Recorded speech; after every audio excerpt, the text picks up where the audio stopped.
If you are somebody who believes that the Texas House has shown itself to be a body led by individuals who are more concerned with their power than doing the right thing, then one, you'd be correct, and two, you need to know something.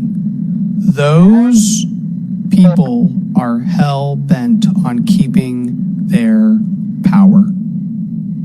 Dustin Burrows, the Bonin clique, they are doing everything they can to continue to hold the little power they have. And I talked about this last week, but since last week, the campaign finance reports have come out, and I will say a couple things. The thing that I looked at was who Dustin Burrows donated to. Now, Dustin Burrows was the chairman of Ways and Means. I like calling him the former chairman.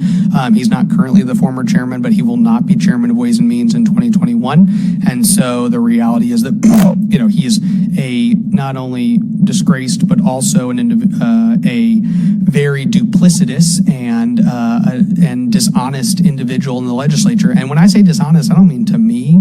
I don't mean to all of his constituents, which he did lie to when he went on public television and tried to say that he didn't make a list, which we now know he made. But he's also been incredibly dishonest to his colleagues. And watching that transpire has just been incredibly disheartening to those people who know Dustin. I've known Dustin for a long time. But the reality is power changes people.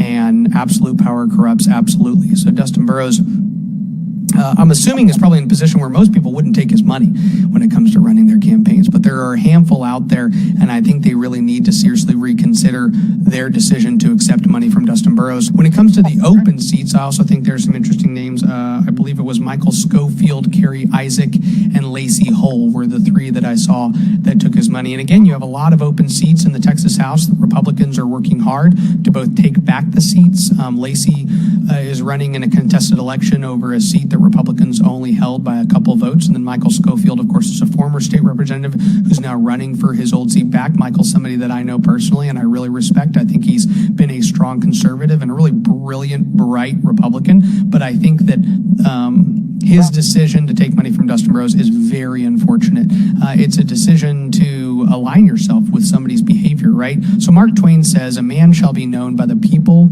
he associates with and the books he reads." I'm pretty sure it's Mark Twain. I always give Mark Twain credit for that quote.